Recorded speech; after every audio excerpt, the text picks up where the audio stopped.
Começa agora tudo que rola no mundo pop, nerd e geek. Nerd Raiz. Nerd Nutella.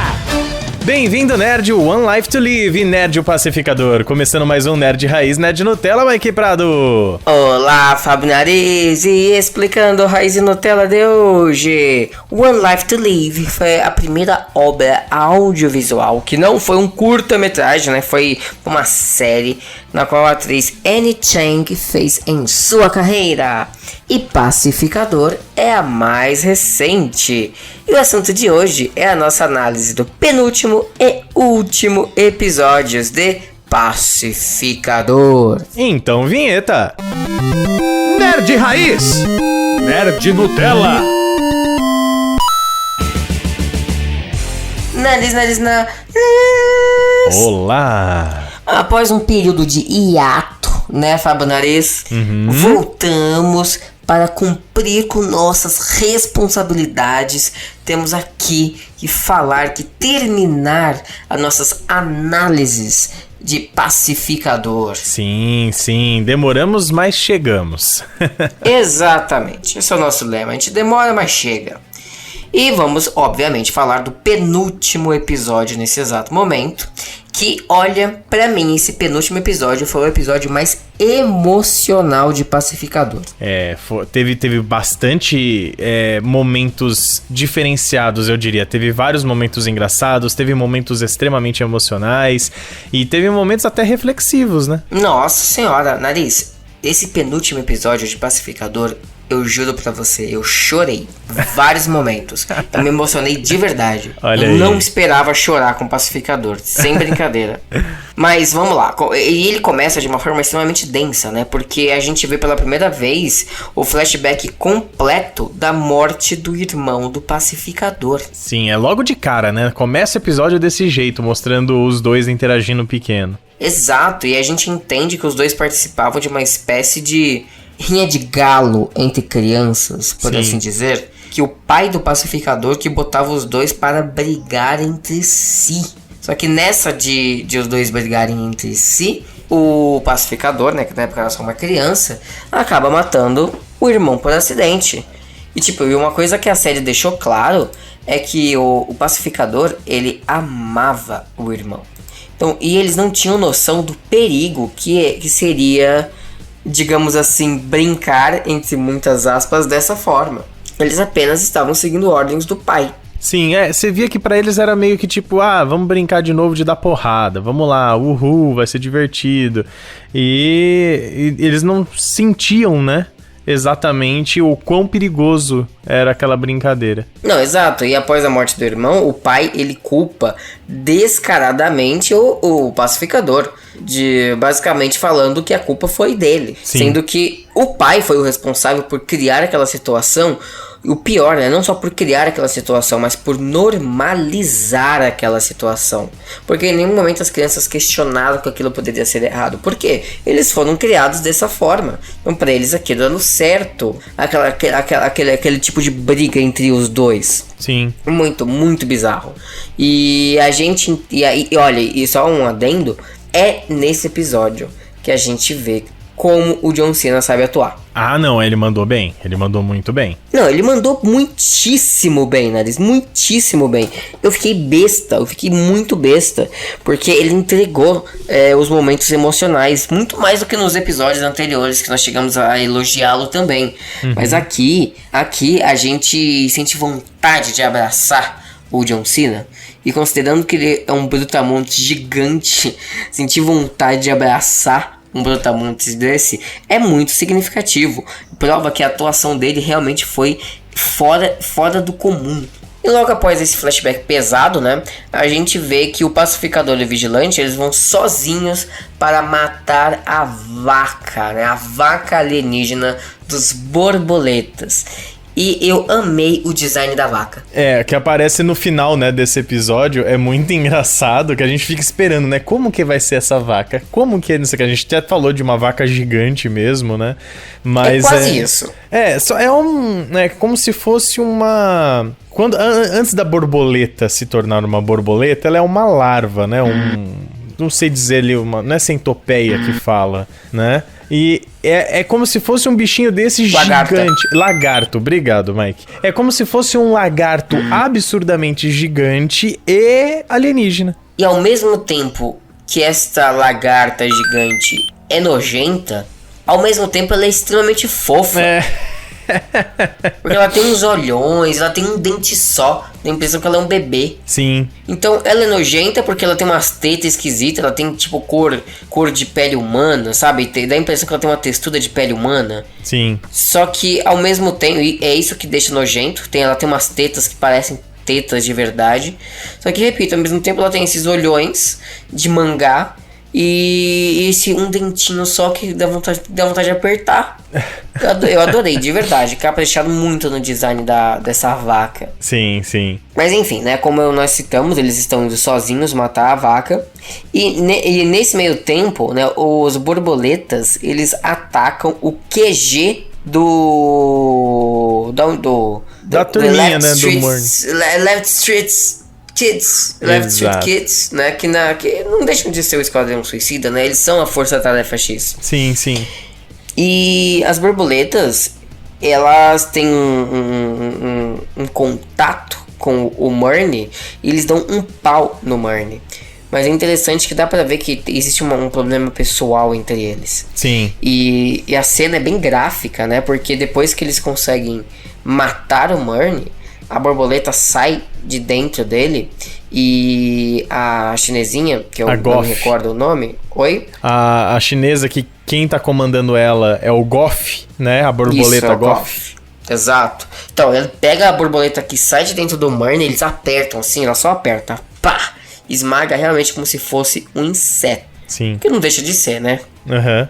Então, fica revezando o do pacificador e vigilante indo, né, pra ir pegar a vaca, e essa empreitada aí dessa invasão pra pegar o Murny. Tanto que do lado de fora, a Debaio e a Harcourt, elas estavam voltando e elas viram invadindo, e elas estão com o walkie-talkie ouvindo tudo que tá acontecendo lá dentro com o Murny, entendeu? E daí com isso fica, né, esse revezamento. Porque lá quando mostra o pacificador e o vigilante, eles indo a caminho, mostram que eles estão sendo perseguidos, né? Pelo pai dele, junto com seus asseclas, porque o dragão branco colocou, eu vou matar o meu filho. Então tem essa perseguição deles, enquanto tem as borboletas tentando pegar, né, todo o QG, matando o Murny e tal, só que não achando o resto da equipe.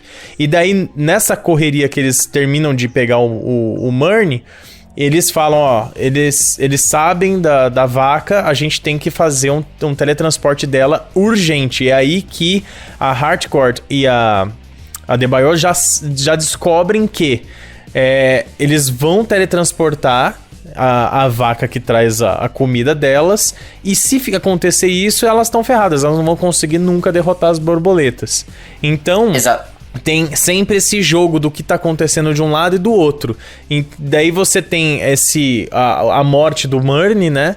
E elas tentando se resolverem como vão fazer para continuar ali o projeto. E também a Harcourt descobrindo que a Debaio é filha da Amanda Waller. E depois já volta de novo pro que tá acontecendo com o pacificador. Uau, você resumiu muito bem, Nariz. Que orgulho de você. Mas a trama principal é realmente a relação pai e filho. Porque, vamos lá, como que os nazistas conseguem ir atrás do pacificador?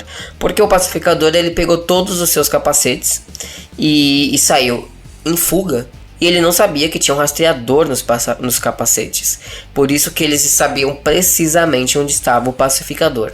Mas, após toda a encrenca que eles passaram, essa fuga, existe então o derradeiro encontro entre pai e filho. E foi um baita do encontro da hora. Não, foi um encontro sensacional, porque teve muitas revelações. Basicamente, o pai mostra todas as frustrações que ele tem com o filho. O pacificador, ele fala que não é culpa dele, que essas frustrações. E o pai, ele começa a falar toda a vergonha que ele sente do filho. E é aí que a gente descobre, eu não sei se você reparou, que o pacificador, ele é bissexual. Sim. Assim, na verdade a gente até tem uma certa noção, porque lá no episódio 2, né, que tem aquela turma que ele faz de refém, que a menina fica toda empolgada com ele, quando tem um corte mostrando na cama, né, os dois, o vigilante tá junto. Ah, mas até aí, né, ela tava no meio. Eu sei, mas o que acontece lá fica lá. Então, assim, não dá pra ter certeza. A gente pensa que é uma homenagem ali normal, né? Cada um em um buraco, por assim dizer. Pode ser. Então ainda não quer dizer nada. É agora, com o próprio pai falando, que a gente passa a entender. Ele começa a fazer uma série de críticas ao filho, e uma das críticas é de que ele costumava deitar-se com homens. E é uma coisa que ele não admite. Ele culpa o filho por ser um degenerado e coisas do tipo. Sim. Ele provoca, e eu acho interessante que o pacificador, ele fica claramente sentido com as palavras, mas ele diz uma coisa que eu acho legal, que ele fala que o único erro dele foi ter deixado, né, o pai fazer a cabeça dele por tanto tempo. Por ter deixado, e principalmente por ter deixado o pai sobreviver por tanto tempo. Sim, que ele sabia no fundo que o pai era uma péssima pessoa, né? Então, exato. É aquele negócio, ele ficou tentando acreditar que teria ainda algum tipo de carinho, algum tipo de amor ali e tal, coisa que não tinha. Então, não da parte do pai, porque da o parte filho do ainda pai, sentia. Sim. Isso. Era o que o pacificador desejava que o pai tivesse por ele, entendeu? Exatamente. E nesse momento o pai começa a provocar o filho, né? A provocar o pacificador. Porque ele pega uma arma e mira na cabeça dele. E ele começa a dizer que ele não tem coragem de matá-lo. Que ele não tem força de vontade suficiente para isso. Que ele é um fraco. E é nesse momento que o pacificador vai lá e dá um tiro no meio da testa do pai. Exato. E o episódio, né, meio que basicamente conclui mais ou menos nesse ponto. Na verdade, assim, só pra poder trazer um momento que eu dei tanta risada, cara. Nossa, como eu ri. Que assim, as equipes estão separadas, né? Então, quando resolve ali o problema com o dragão branco e quando as borboletas já estão a caminho lá do rancho e a Harcourt e a Adebayo sai correndo pra poder se reunir com todo mundo pra eles irem atrás lá, né? Do problema. Lembrando que quando o dragão branco atacou o pacificador, ele destruiu a van deles. Então, eles vão parar no veterinário porque o Wiggly, ele toma uma porrada do dragão branco. Putz, e a cena é triste. É triste. Você vê, tipo, o desespero do pacificador, né? De ver o Wiggly, né, sendo jogado pro outro canto e não levantando. Então o pacificador leva o Wiggly no veterinário e todo mundo vai no veterinário juntos. E daí o vigilante faz os veterinários de refém. É uma cena que você dá risada o tempo todo. Que sempre tem alguma coisa idiota, alguma fala ridícula que acontece ali. Eu acho engraçado dessa cena que tem um momento que o vigilante ele quer simplesmente matar os veterinários. Ele fala, vamos matar eles. Ele fala como se não fosse nada. Só que tem uma outra situação que não chega a ser tão grave quanto matar os veterinários. Era amarrar que ele fala, eles. Não, mas...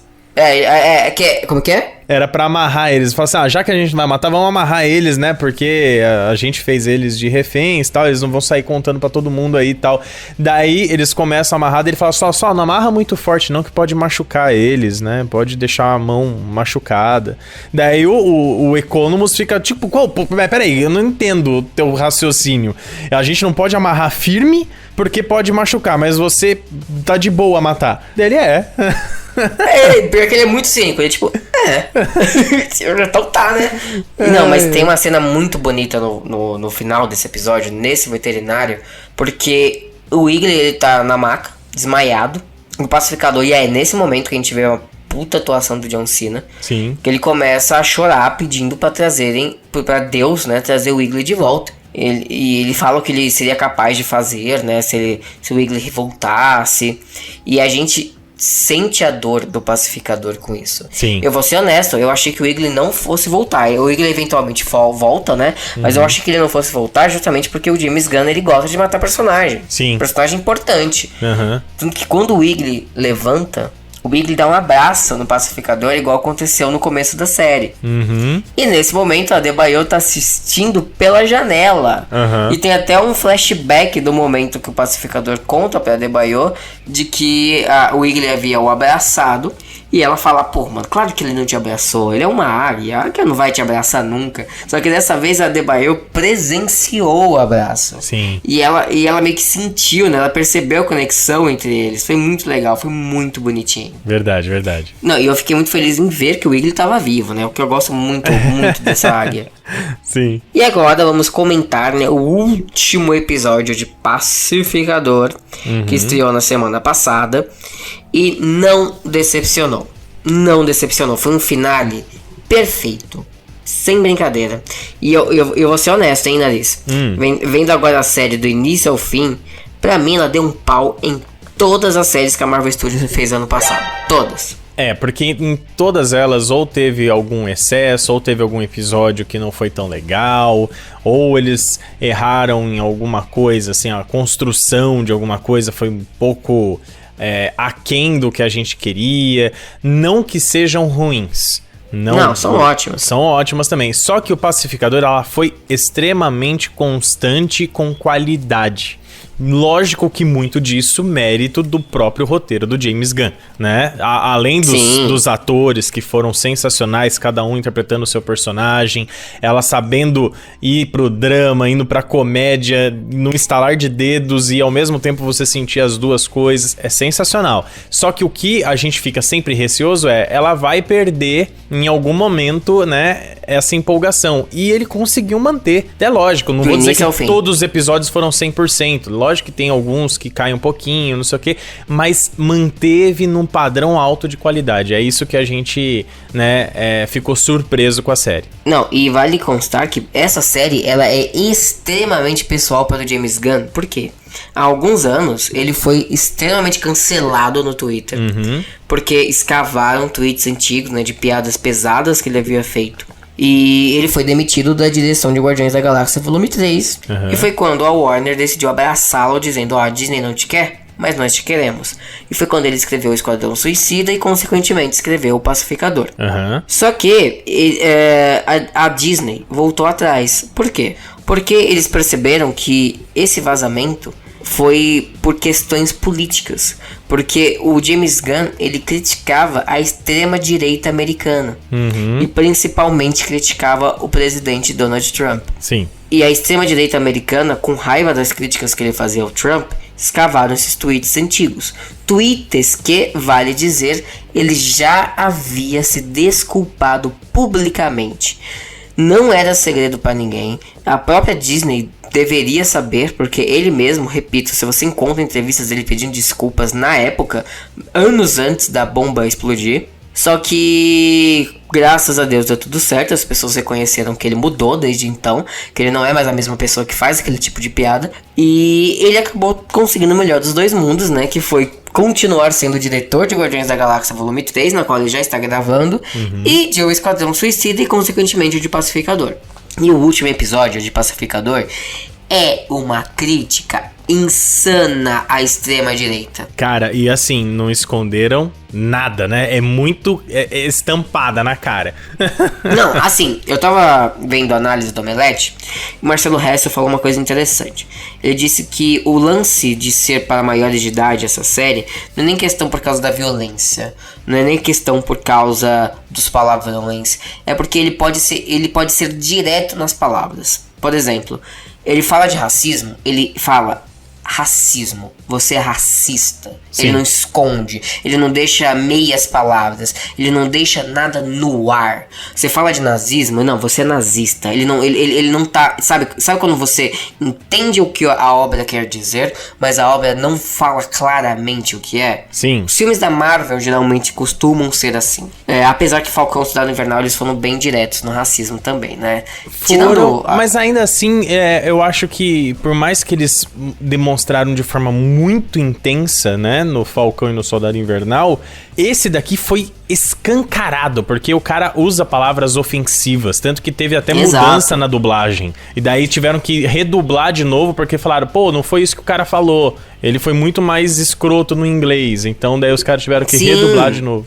Então o James Gunn se utilizou de uma censura alta pra poder falar as coisas como elas são. Aham. Então, ele não passou pano, ele não disfarçou, ele não deu aquela piscadinha pra câmera do tipo, você entendeu? Piscadinha, não, ele falou, eu quero que você entenda, é sobre isso que eu tô falando e tem que ser discutido. Sim. Tanto que, basicamente, tem até um diálogo nesse último episódio, na qual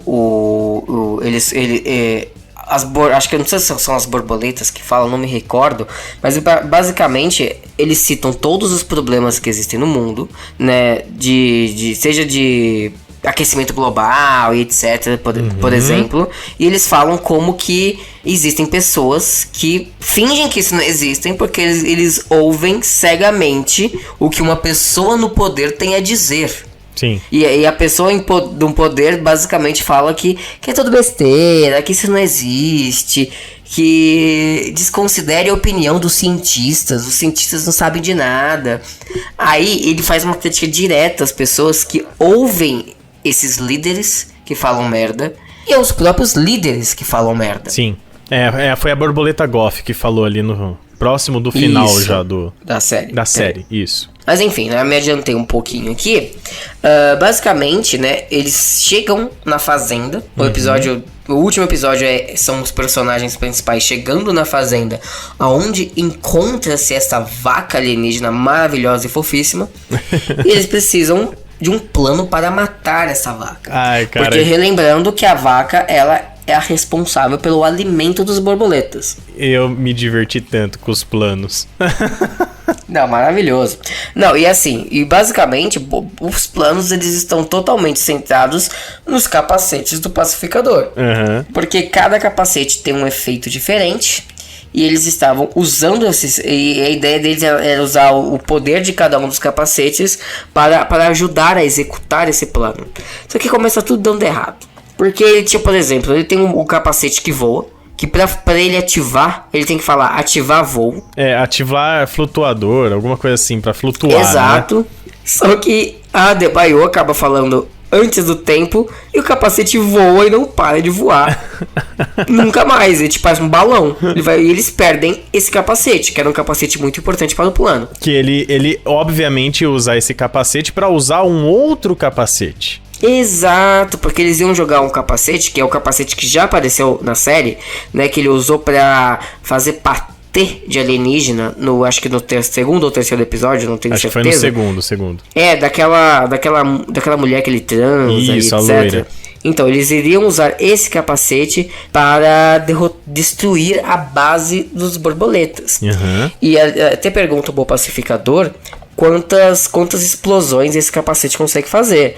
Ele diz que com uma carga completa consegue fazer 4, né? 4 mini não, né? Grandes explosões. Enfim, aí, como ele não conseguiria voar mais para executar esse plano, porque o capacete que voa foi para os ares, literalmente, ele tenta ensinar o Wiggly a fazer isso, né? A pegar o capacete e a jogar no meio da base. Não é nem ensinar, ele falou, não, o Wiggly faz isso, o Wiggly voa, tal, não sei o que. Daí ele fala, ele tem Wiggly, muita confiança no Wiggly. pega o capacete e leva pra lá. Daí o Wiggly parece que vai pegar, dar uma bicada assim no capacete. Pem, pem. Não, até o Wiggly entender que ele tem que pegar o capacete com a pata, demora. Mas ele entende, pega o capacete, sai voando. Tudo parece que vai dar certo, né? Ele vai jogar o capacete no centro lá da fazenda. Só que o Wiggly, ele... Sei lá o que deu no Wiggly. Ele resolveu jogar um mato aleatório que deixou o capacete muito longe dos personagens. E uma das missões paralelas do episódio é justamente encontrar o capacete perdido que o Wiggly jogou no meio do mato. Sim, e lembrando que toda essa loucura que tá acontecendo, né? O resto da equipe fica sabendo que a Adebayo é filha da Amanda Waller, né? Por conta de toda essa confusão. Eles estão tipo, só somos nós 5 contra um exército de borboletas, tal, não sei o quê. E a Adebayo chega a falar com a mãe dela. por telefone, explica Sim, a situação. a Amanda Waller, inclusive, aparece fisicamente nesse episódio, né? Sim. Mais pro fim. E ela tenta falar com a mãe dela, explicar o que tá acontecendo e fala assim, eu preciso de reforço, eu preciso de alguém aqui pra ajudar. E ela fala que o reforço vai demorar um pouco. Então, assim... E o pacificador, acho que dá uma sugestão, pede pra ela chamar a Liga da Justiça. Fala, já que tá precisando disso, chama a Liga da Justiça pra ajudar a gente aqui nesse bagulho e tal, não sei o que. Ela até fala, mãe, traz a Liga da Justiça. Ela fala assim, vai demorar um pouco pra ter, né, um reforço aí pra vocês. E nisso, eles já sabem que em poucas horas, eles vão conseguir teletransportar a vaca. Então, eles não tinham tempo para perder. Daí, por isso que eles vão caçar no meio do mato o capacete lá do pacificador. Que é essencial para o plano. E nesse meio tempo em que eles estão atrás do capacete, a gente descobre que o pacificador começa a ter delírios com o pai. Uhum. Ele literalmente enxerga a figura do pai dentro da sua cabeça. E tem um diálogo engraçado que, ao mesmo tempo que não é algo incomum você ver uma série ou um filme com um personagem que tem delírios com alguém que lhe fez mal, só que eu achei legal que o pacificador, ele é bem consciente desse delírio. Sim. Tanto que o pai, né? O pai, que é uma ilusão, até diz: você achou que fosse se livrar de mim? Eu estou dentro de você, eu estou sempre com você. Você tirou, você acabou com a minha forma física, mas agora eu tô dentro da sua cabeça pelo resto da sua vida. Algo assim, ele diz. Uhum. E ele instiga o pacificador a meio que atirar nele. Só que o pacificador sabe que se ele der um tiro, ele vai atrair os borboletos. Uhum. Então ele pega o que? Uma Zarabatana. Zarabatana e dá na cabeça do pai que não existe, né? Do pai que é só uma ilusão. Sim. Então eu acho engraçado que, beleza, ele é uma ilusão, mas é uma ilusão bastante realista. Só que ele tem consciência de que se ele atirar, ele vai ferrar com tudo. Ele até diz: mano, eu não sou burro, eu vou usar essa zarabatana porque não faz barulho. Eu gosto dessa autoconsciência de que o pai é uma ilusão, mas ao mesmo tempo ele não consegue parar de ver o pai. Uhum. Bom, daí na sequência, né, quando tá tendo esse delírio, a Harcourt vê ele fazendo tudo isso e acha, né, aonde ele soltou a zarabatana, o capacete, né? É tipo assim, olha, isso. Que conveniente, mas achou. E eles falam, vamos colocar em prática esse plano. E como que vão colocar em prática? Como que eles vão colocar, né, o capacete lá dentro, né, da fazenda, sendo que agora não tem ninguém pra voar. Embaixo da vaca, basicamente, que eles tinham que pôr. Isso. E daí, como é que faz pra fazer isso? Putz, alguém vai ter que entrar infiltrado lá dentro. Porém, o pacificador e o vigilante eram conhecidos já. A Harcourt também. A Debayor também. Quem que sobra? Economus, né? O cagão da turma. Exatamente. O cagão é bastante corajoso, né? Que eu vou ser honesto. Se eu tivesse nas missões que ele participa, eu ia estar cagando também. Com certeza. Não, ele é o cara que é o mais cagão, mas ao mesmo tempo, quando ele tem os 2 minutos dele de coragem, ele arregaça, né? Exato. Enfim, aí ele fica meio puto, né? Mas ele consegue, digamos, se infiltrar. Ele usa a roupa de um dos borboletas, né? Que eles possuíram diversas pessoas. E ele consegue entrar dentro da fazenda. Tem alguns percalços, porque tem uma borboleta que para ele. Mas no final das contas dá tudo certo. Uhum. Ele entra, ele deixa o capacete não exatamente embaixo da vaca, mas próximo o suficiente para causar estrago. Uhum. E ele começa a voltar, né? Aí tem uma cena que é engraçada e ao mesmo tempo muito triste. Sim. Porque quando ele sai da fazenda, ele é abordado por um dos borboletas, que costumava ser justamente o parceiro da chinesinha. É, o policial. Ele tem uma pergunta muito simples para fazer ao Economus. Ele pergunta: por que o humano que você possuiu tem essa barba da cor esquisita? Aí a gente lembra na mesma hora que o pacificador vivia fazendo piadas com a barba do Economus. Sim. Dizendo que ele era o barba tingida, né? Que ele tingia a barba. E como os borboletas têm acesso a todas as lembranças da pessoa de quem eles possuem, então ele precisa dar uma resposta direta. Uhum. Ele basicamente fala a verdade. Ele fala que ele pinta porque ele quer parecer mais jovem, porque ele tem não sei quantos anos de idade, nunca teve uma namorada na vida, ele queria ficar mais bonito, e que ele achou que ninguém fosse notar que ele pintava a barba. Até que chegou um babaca que não só notou, como ele ficava apontando que a Bárbara era tingida o tempo inteiro.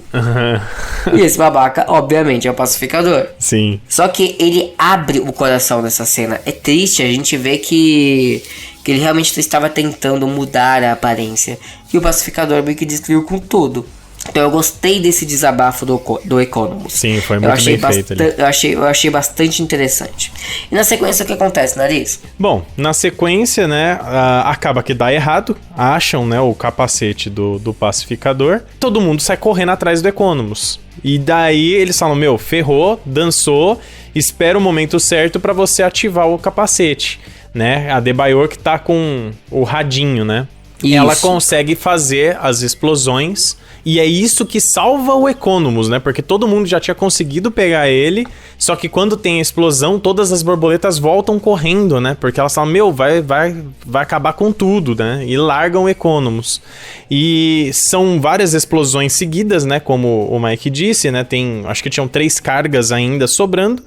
Daí eles estouram essas 3 cargas e aí sim a equipe vai pra cima, vai pro ataque. Quem que vai pro ataque? Vigilante, Pacificador e a Hardcore. E vale dizer, né, que essas explosões, elas foram destruindo a fazenda e começou a cair vários destroços da fazenda em cima da vaca. Ou seja, ela estava sendo atingida, por mais que o capacete não estivesse embaixo da vaca, ou próximo da vaca.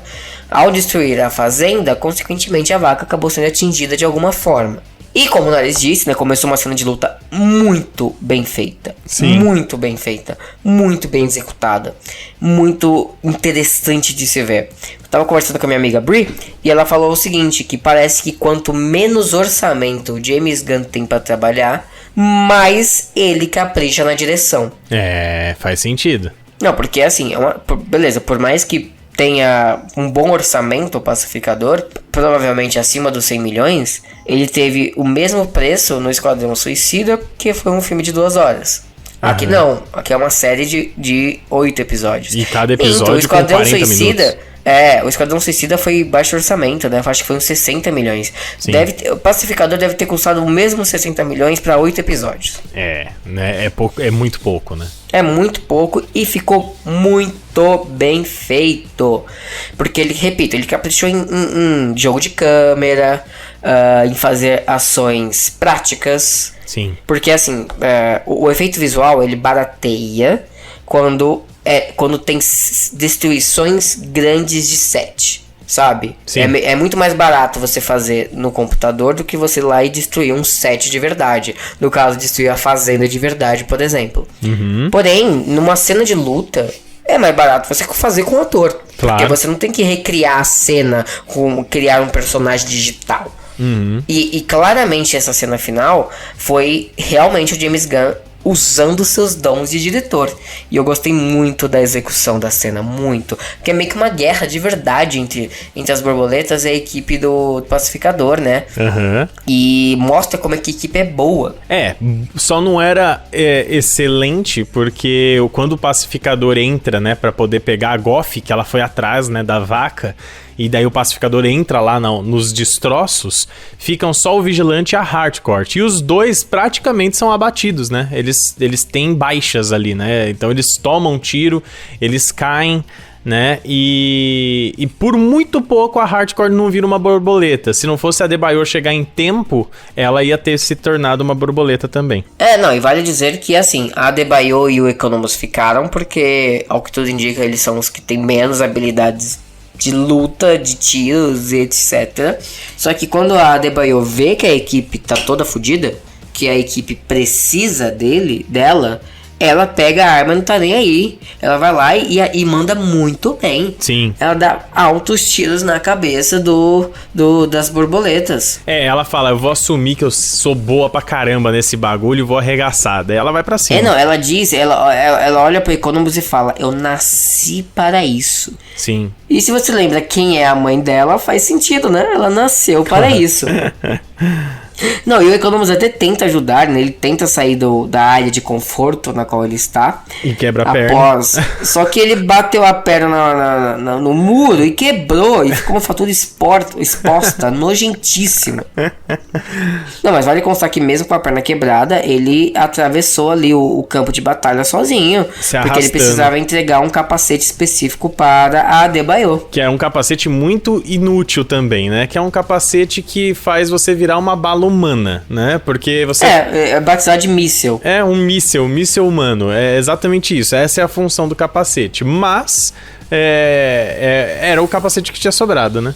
Que tinha sobrado e que eles precisariam daquilo, né? Uhum. Mas enfim, o pacificador, ele tá dentro da fazenda após ele matar vários borboletas. Só que ele acaba caindo num buraco, né, Nariz? Isso, ele fica preso. Porque relembrando que a fazenda praticamente não existe mais, né? Ela desmoronou, só tem destroços. E aí que ele tem um encontro muito interessante com a Koff. Isso. Em paralelo, a Adebayo entra na fazenda também. E para ajudar o pacificador. Só que ao mesmo tempo acontece esse diálogo entre a Koff e o pacificador.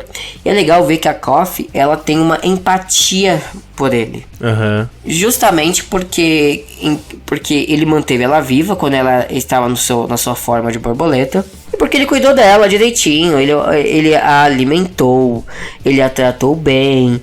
Tanto que até tem um momento em que ela fez o sinal da paz. Sim. E que a gente entende o que ela quis fazer com esse sinal da paz nesse episódio. E o diálogo que ela tem, ela explica quais são os planos dos borboletas. E são planos até que nobres. Porque eles chegaram na Terra porque o planeta natal deles estava insustentável. E a Terra era o único planeta que tinha as propriedades necessárias para que as borboletas pudessem sobreviver. Uhum. Só que ela percebe que o planeta estava morrendo, as pessoas estavam se matando. E tem até aquele diálogo que nós já citamos aqui, né, há alguns minutos no podcast, no qual ela fala como que os nossos líderes são um bando de inúteis. Sim. Os nossos líderes só ajudam a incentivar mais a desinformação e, consequentemente, a burrice do povo, da população. E que ela decidiu meio que cuidar, né, resolver o problema.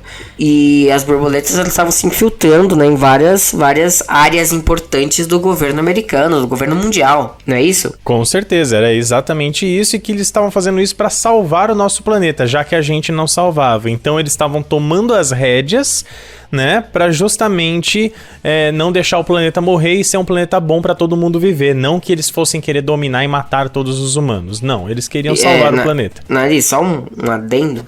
Isso de alienígenas se infiltrarem em vários cargos importantes do governo me lembra muito Invasão Secreta. Sim. Marvel. A gente sempre fala que a Marvel chega primeiro e a DC é atrasada, mas agora a DC chegou primeiro nesse lance de alienígenas invadindo corpos, né, de pessoas para conquistar grandes cargos. Uhum. Espero que a série da Invasão Secreta não fale tanto sobre isso, porque, né, vai ser uma repetição. Exato. Mas continuando. E ela dá um discurso muito coerente a Koff. Muito coerente. E o pacificador, ele fica extremamente balançado com esse discurso. Porque é o que ele pensa. A gente entende, né? Ela até diz que o nome dele, pacificador, ele nomeou, ele se deu esse nome logo após a morte do irmão. Porque ele falou que ele decidiu, após a morte do irmão, ele decidiu lutar em nome da paz. Independente, né, de quantas pessoas ele tenha que matar para conquistar essa paz. Sim. Nós já falamos o lema do pacificador várias vezes. Ela reforça. E ela até diz, se você tem esse lema de paz acima de qualquer coisa, você tem que sair do meu caminho. Você tem que se juntar a mim, melhor dizendo. Tem que me ajudar, né? E por um breve momento, eu realmente achei que ele fosse se juntar a ela. Porque por um breve momento eu falei, cara, faz sentido, eu não julgo. Sim. Só que aí, quando ele vai abrir a boca para responder a Koff, ele só diz, míssel ativar, algo assim, não foi? Foi, que é na hora que a Adebayo acaba de entrar no salão. E nisso o capacete ganha vida e a Adebayo vira uma bala humana.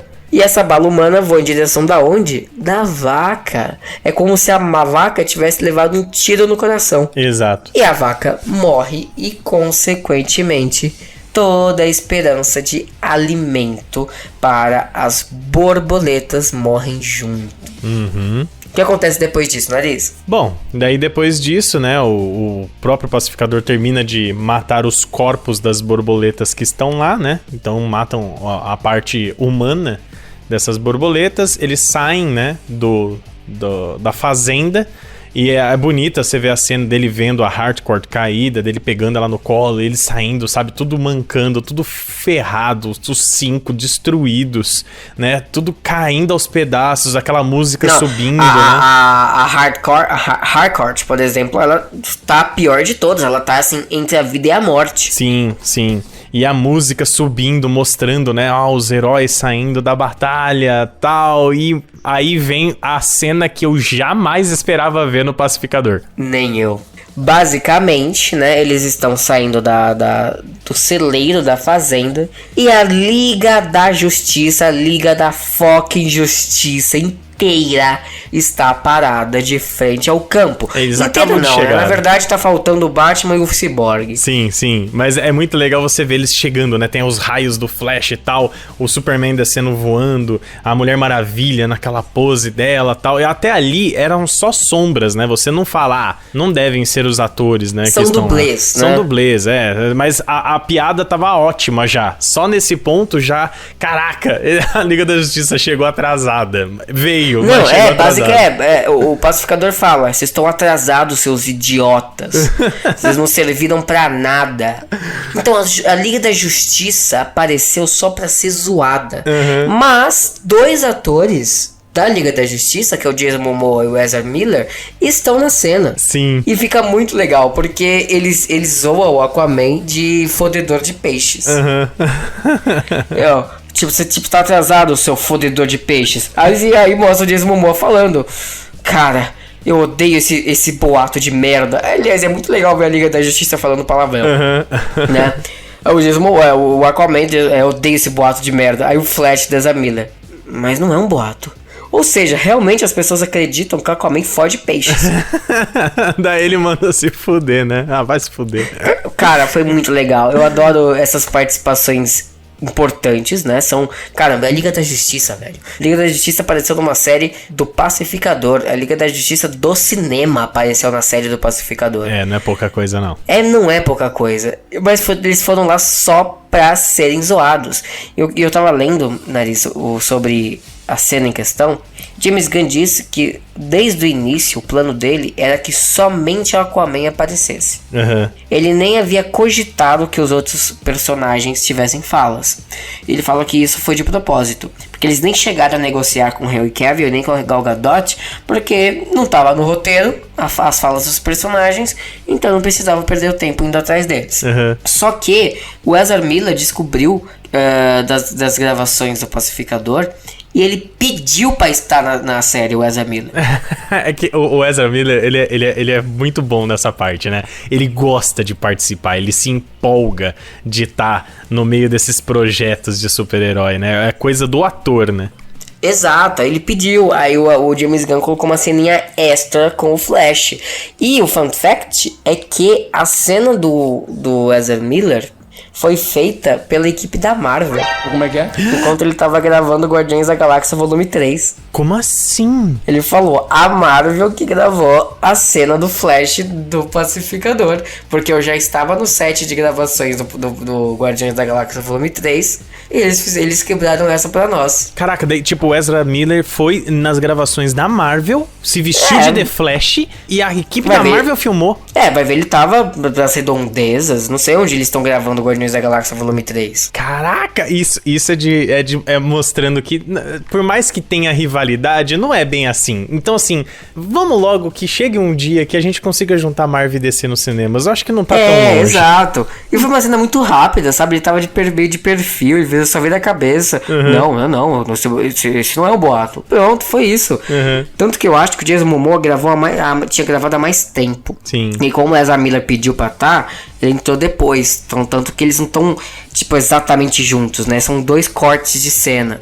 Mas enfim, aí, né, após a cena da Liga da Justiça, a gente tem os momentos finais da série. Que são quais os momentos finais da série, Nariz? Bom, o primeiro, que eu acho que é o mais importante, né, é uma conversa de novo da Debayor e do Pacificador, quando eles estão no hospital, né, esperando a Harcourt ficar recuperada. Porque no início do episódio, nós não citamos, ela fica pedindo desculpas para o Pacificador, só que ele não desculpa ela, ele não aceita as desculpas dela. Só que nesse momento é diferente. E eles tiveram uma vivência juntos ali, né? Principalmente nas cenas finais, etc e tal. Tem todo o processo da amizade dos dois e eles se entendem. Os dois se entendem ali e ele fala pra ela nem contar pro vigilante, mas que depois do Igli, ela que é a segunda melhor amiga dele. E é legal, cara, ela fica meio emocionada com isso. Eu achei bonitinho. E nessa cena do hospital mesmo, tem uma das cenas mais pesadas da série, no sentido de pesadas não, emocionantes da série. Porque a gente vê que a Harcourt tá viva e a gente vê o rosto do Pacificador ao encontrar a personagem. A personagem descobre que ele tava indo visitá-la todos os dias e todas as noites.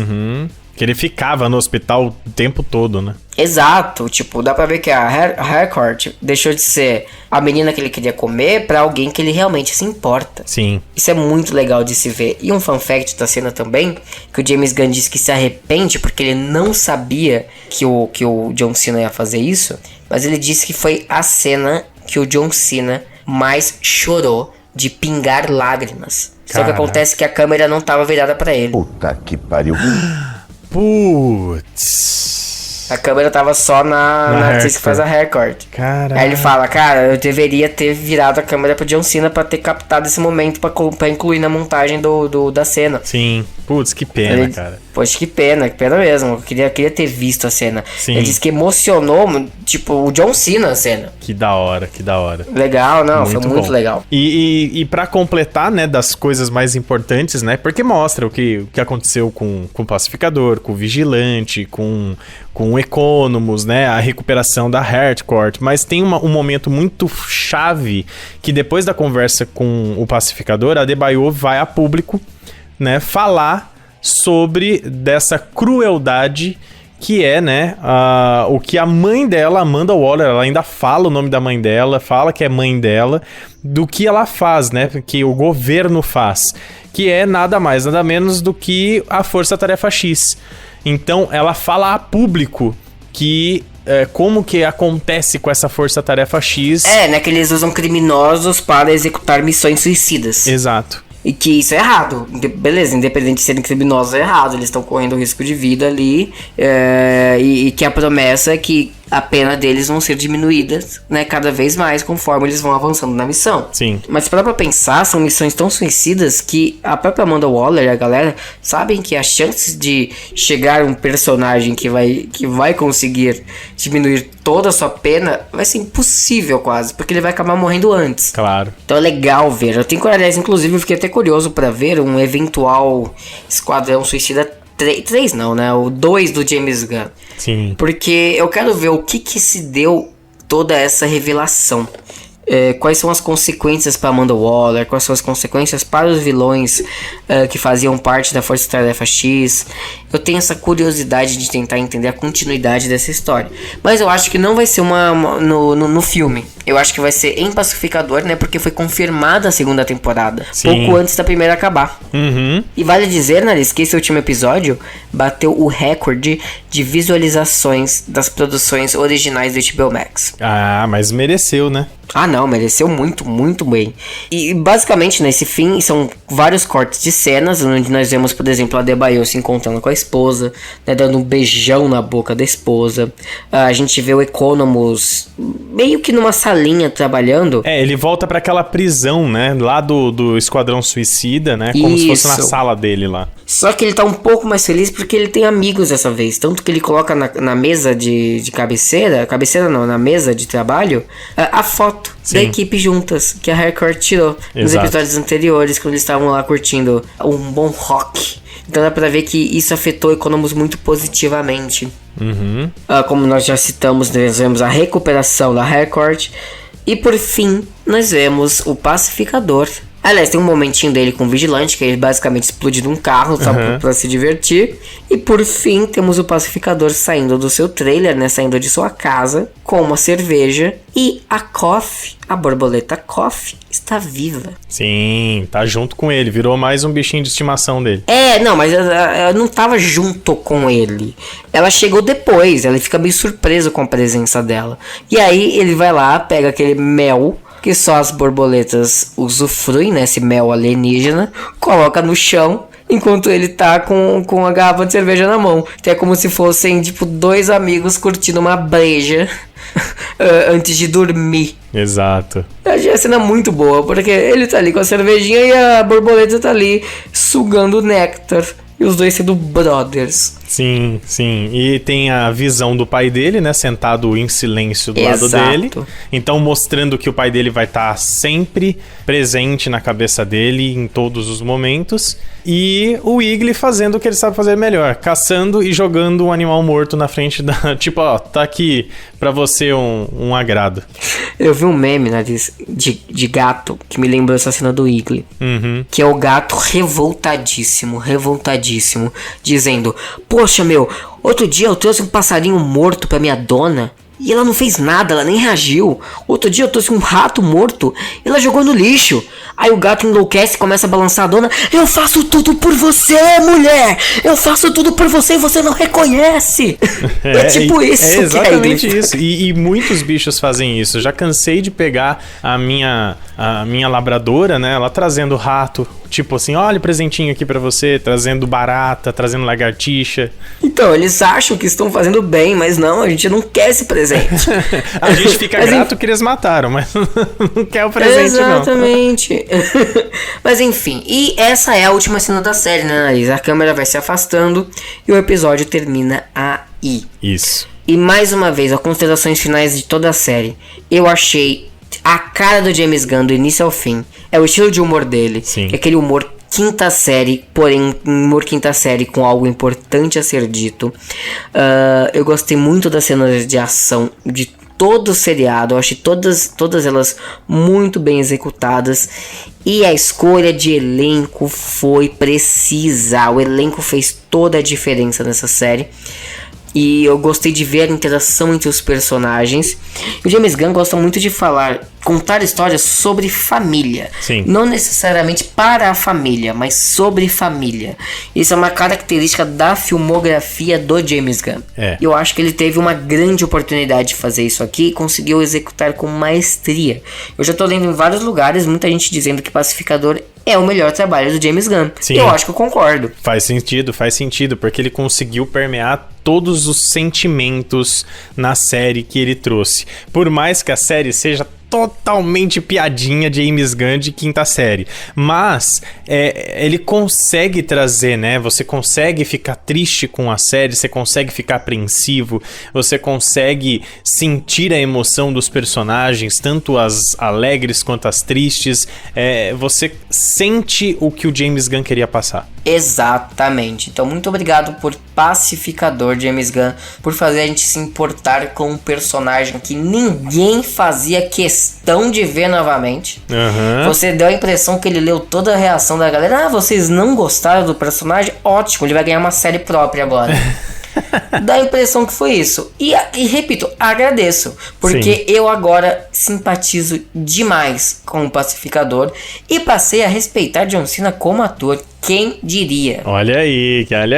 É só sucesso pro James Gunn e pra todo o elenco. E eu falo, né, que além de eu ter gostado muito da série e tal, eu quero muito, mas muito mesmo, ver mais o Vigilante nas obras da DC. Porque, cara, que personagem. Maravilhoso. Muito bem, e depois de toda essa análise dos 2 últimos episódios, a gente traz as manchetes do dia. Um fã conseguiu encontrar o demônio Kiton em cartaz de Doutor Estranho no Multiverso da Loucura.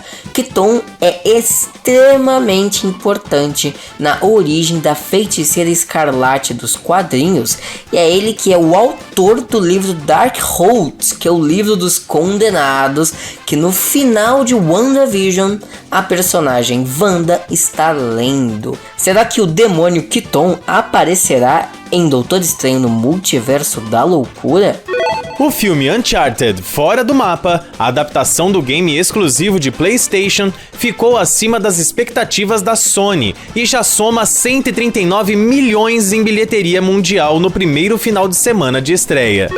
Patrick Stewart deixa entender que não estará em Doutor Estranho no Multiverso da Loucura.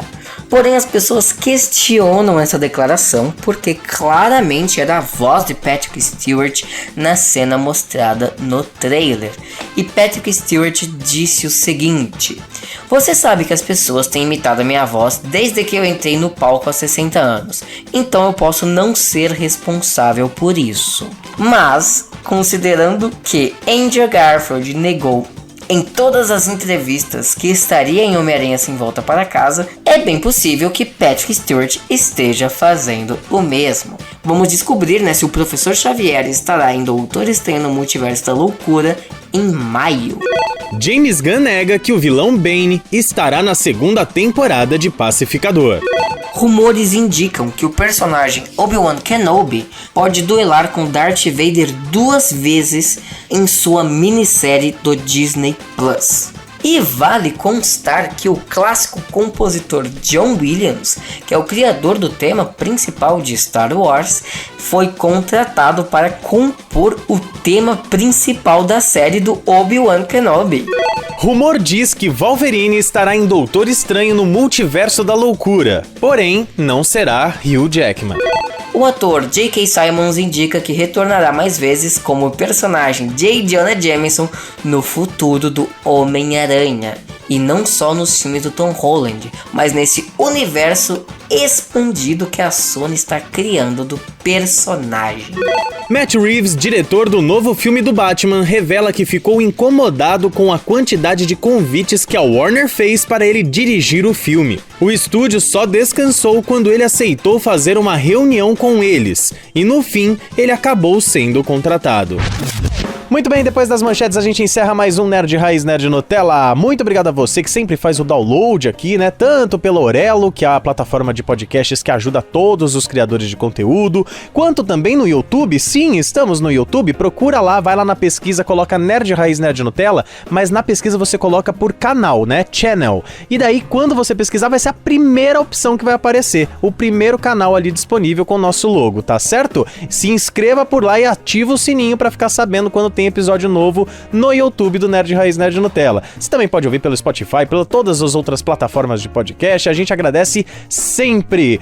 E claro, você também pode seguir no @Nerd Raiz Nerd Nutella no Instagram, lá tem a publicação de todos os episódios, tem algumas brincadeiras, dos destaques lá, você pode conferir, enquetes, quiz, muita coisa bacana, e você pode mandar também a sua sugestão ou comentário por lá ou nas nossas redes pessoais, Mike? Exatamente, e você me encontra no perfil @MLegoPrado, tanto no Instagram como no Twitter. E o meu @FabioNariz87 no Instagram e FabioNariz no Twitter. Obrigado mais uma vez pelo download. Indique o Nerd Raiz Nerd Nutella para o seu amigo, para sua família, para todo mundo que gosta desses assuntos, para ficar sempre por dentro e vocês também debaterem. E claro, quando você menos esperar no seu feed, tem mais um Nerd Raiz Nerd Nutella.